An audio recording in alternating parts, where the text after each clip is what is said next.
That's your third grade. I love it. Dearest Judy, one of my fondest memories of Judy are our camping escapades each Memorial Day weekend and Labor Day weekend for years up at High Point State Park. Nighttime trips to the outhouse, meeting the mice on our way, cooking over a campfire, and fighting against bears and raccoons. The best was the night you and Walter, I don't know if you remember this, you pinned your zipper of your tent because we had such a raccoon problem.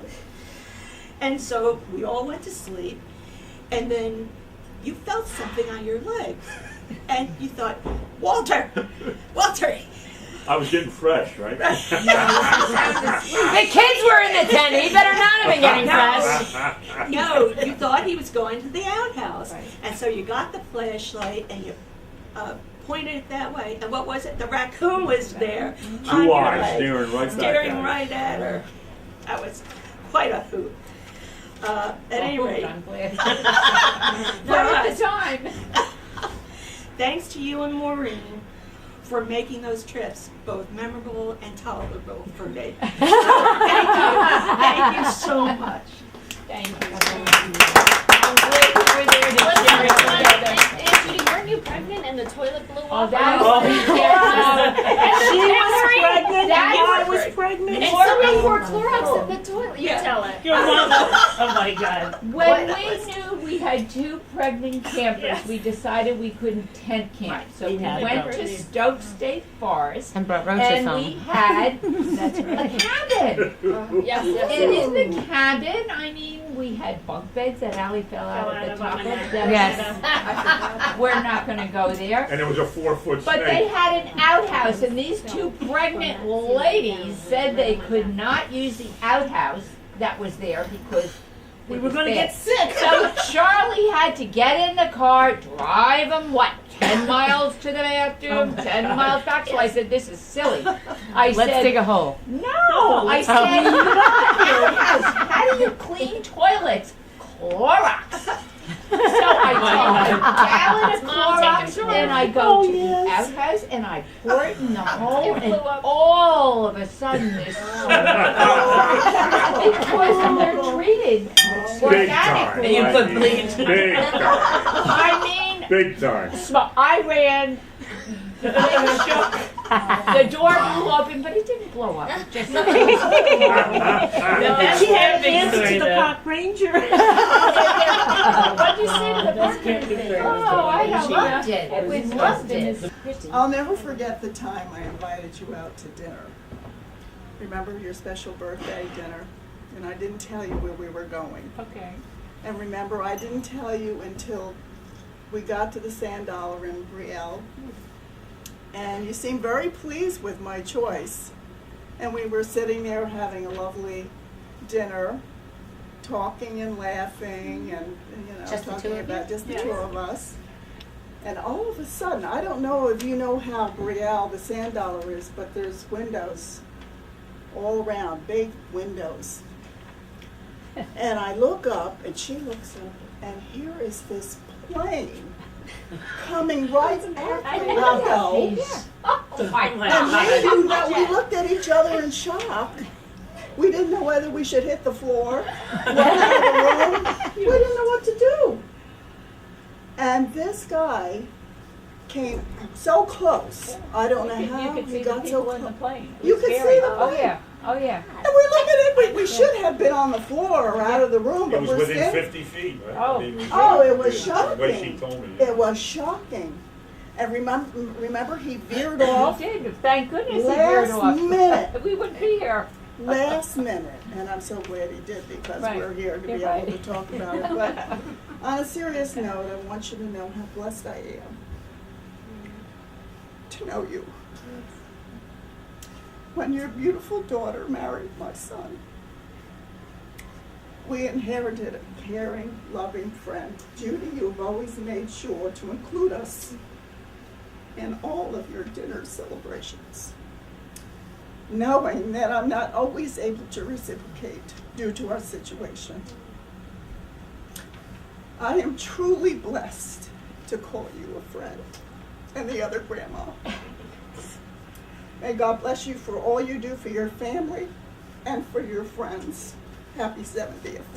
I love you. You're a very special lady.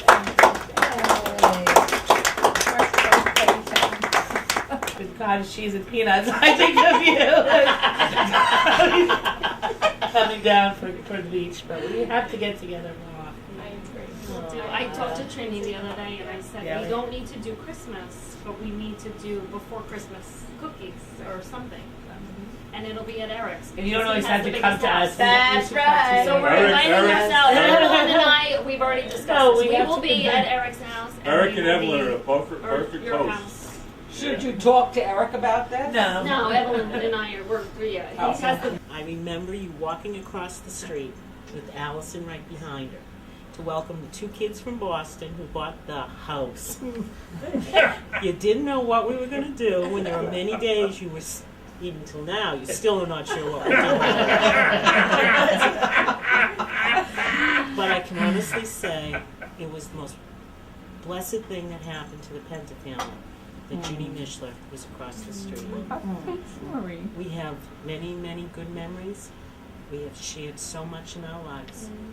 I remember you driving our little Casey crazy at the window tapping. I remember you having a special Christmas or Thanksgiving because I couldn't get up off the couch. We and having elevated me there. it. You elevated me. Yep. You You were were there when the captain. kids came home. You were there when I needed you, and I was always so, so blessed that you were there. We have so many camping memories and party memories and memories on your back porch, your back patio. We have Pennsylvania memories. Oh, You have been an important part of my life and my family's life, and I am so thankful to God that you've been there.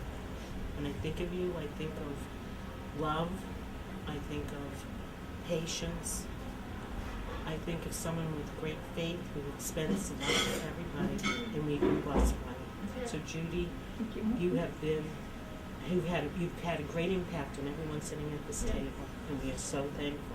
May you have another 30 or 40 years or whatever we're blessed with you on this earth, because we'll be here to enjoy it with you. Happy birthday.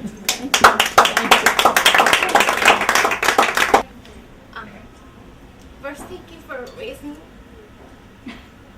Buddy. my beautiful friend. You're like a second mom to me. I love my mom to death, and you're right up there with her. Your home has always been a second home to me. You always welcome me into your house with any meal that you're serving. Oh, Leah, you want to have dinner? Yes, I do. Because you're right up there with my mom as the two best cooks I've ever known. You're kind, you're generous, you're caring, just like my mother. And just one funny thing is, we are all animal lovers here, and Allison was totally telling me, get a cat, get a cat. I'm like, I don't want a cat. Cat, you know, if I ever get a boyfriend, I won't like a cat. I don't want a cat. Well, one night we were watching the finale of The Bachelor, and The Bachelor's over. I leave the house, and there is a cat at the door.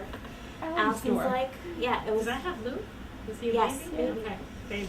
Freezing cold out, February, freezing. Allison's like, this cat has been coming to my door. You gotta take it home. You gotta take. I'm like, Allison, I don't want a cat. I love cats, but I don't want a cat. Just take it home. So she calls Mrs. Mischler. I drive over to Mrs. Mischler's house. She's in her pajamas. She's giving me cat litter, giving me cat food. Leah, you dear soul, you're taking this cat. So great. Well, Teddy is my best friend to this day. Still, the most precious cat. So I thank you, and My old house. yes, thank you for bringing Teddy into my life. But I love you. Thank you, Leah. I love you too, honey. We couldn't have a better friend. Thank you. I don't even know where to start because, I mean, what I wrote doesn't even do it justice. It's just crazy. Mom, your heart it's part of me. There's a connection that is just, it's so beautiful. And, I don't know, it just, everything today just seemed to go right. Everything went right because of you. It was for you, and God just it made everything work out. And I'm gonna read what I wrote. I said, Mom, words cannot describe what you mean to me. You are my mom, my best friend. Throughout my life, you've been by my side. You've been a rock, a comfort, an encourager with my goals, a cheerleader in my achievements, and a sustaining strength in my weaknesses. And I've had many, but we've always made it through, and you've always been there for me. You've been by my side. God has blessed me and my family with the most beautiful mother. And Graham, you mean the world to those kids and to my husband. You're part of the reason why my marriage is the way it is. You've set an example of motherhood that will continue for generations to come. I love living my life having you by my side, always helping in every way you can. She does the laundry, she cooks, along with my mother-in-law. These two side by side. I am so blessed to have both of them in my life. It's just absolutely amazing. So thank you, Mom. Thank you for the bond that we share, and I love you with all of my heart forever. Happy 70th birthday. Thank I love you, you. sweetheart. I love you. Sam, you know she had that Walt Disney project. And we were up very late this morning. Very late, finishing. And she was upset because I cut some poster board because she wanted to make you one of her big cards. And instead of that, she wrote this because I cut the poster board. To my beloved grandma, happy birthday. I love you so much. I am upset that I couldn't come to your celebration. You are turning 70. Can I get a whoop, whoop, whoop, whoop? She told me to say it just like that. I can't even explain how much you mean to me. I don't know how I could get through life without you. You help me with homework. You help me clean up my house. It's true. Both of our houses. You fold the laundry. You make me smile, laugh, and it feels so nice when I have grandma time. I am just so lucky that I have a grandma like you. Who wouldn't want one? I love you, I love you, I love you. Enjoy this day because you absolutely, positively, 1,000,000,000,000% deserve it. I love you, Grammy. Love, Sammy. Yeah. Poor Sam. So, we left Kate cry in the driveway.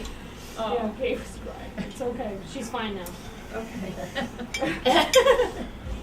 And when I, last week, I had no idea what the symbolism of this was, but when I went on the retreat that I was on, there was a woman there from North Jersey, but she travels to Bear Mountain a lot, and she does natural photography, and so she took a picture of this tree. And you can pass. It's in Bear Mountain State Park, and the tree is growing in rock. And you and I both know that our relationship has sometimes been a difficult one, and that we've both learned so much from each other. And I think that the culmination last year when we were in Sanibel together, well, we took that vacation. And I walked into your room the very last night, and I'm like, Mom, I actually had a really good time. And you're like, I did too, Kristin. I said, maybe we're on to something new. And I think we are. And so the symbolism of this tree, when this card was given to me last week, was that you've taught me how to grow where I've been planted. And although it hasn't always been comfortable, fertile soil, the rock and the bumps and all of the things in between have made me strong and have made me who I am. And I thank you so much for that. And I see myself becoming more and more like you as I grow up, which is something that I never would have wanted, but that I now welcome. And I see how much my daughter loves you. Yeah. And it's amazing. Love you too.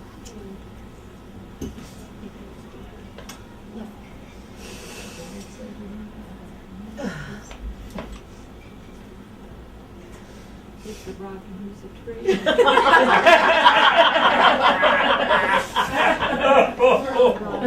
I've been your rock. Yeah. You've been my rock. Oh, Chris, you should say I should get the picture of when Mom had her surgery. I don't know if everyone knows this. Oh my God. So Mommy's in recovery, and there's only one person allowed in the recovery after surgery. Mom is all drugged, attached to an IV. So Daddy goes in first. Kristin and I are in the waiting room, and all of a sudden a woman runs in. Oh no, you go in second, I think. No, right? you went in second. I went in second. And then I came out, Kristin went in, and next thing I know, Daddy and I are sitting there, right? And a woman comes out, her son was next to Mommy with a knee surgery. Wait. And I just want to add, everything was fine up until that point because Mommy had to go pee-pee. And so I'm like, you know what? It's time to give back. Just like when Grammy had that accident on Easter, you know, and whatever it was with the shice running down the leg and all that stuff. And I was like, you know what? I am going to take my mother after her surgery to the bathroom, and we're wheeling the IVs. And she wants to make sure her tush is covered, and her tush was covered. I'm like, Mom, do you need help in the bathroom? No, it's fine. Just stand right here. So next thing I know, a woman comes running into the waiting room saying, "Your sister just fainted." So I'm like, what? So one person allowed in this aftercare or whatever it is, and Daddy and I go running in. So now there's all of us, the whole family, and Kristin is. She saw Mom giving blood. I don't know what happened, and she went. Just went over. Wait a minute, but you gotta say, one is on one side of the wall, and the other one's on the opposite Kristin wall, is and directly laying across there from with each her feet other. up with a cold rag over her head, oxygen on her mouth, and Mom is laying right across, directly across. Are you okay? Allison and I walked in and said, which one do you want? Which one do you want, The Allie? consummate mother. Judy yes. Mischler is worried Consummate about. mother, She yes. just had breast surgery and is worried about Kristin. And I have a picture, but it's on my old phone. I got a shot of me, Daddy, Mom over there, and Kristin over here with her feet up. With all the nurses around her. Well, everything, yes. And oxygen. And oxygen. But I wound up like 2 weeks later going to therapy, of course. For the record, and discussing this. And I said what I realized was that you look so fragile laying in that bed. And I realized in that moment how much I loved you. And I was just so scared to lose you. I don't think I can handle the emotion, and that's what it was. So. But you almost fell on me. You almost killed her. She almost fell over me, and I had this bandage. I was bleeding. And the nurse screamed, "You can't do that!" I don't know why. I mean, but what is she gonna do? She blacked out. I started calling. Kristin, are you okay?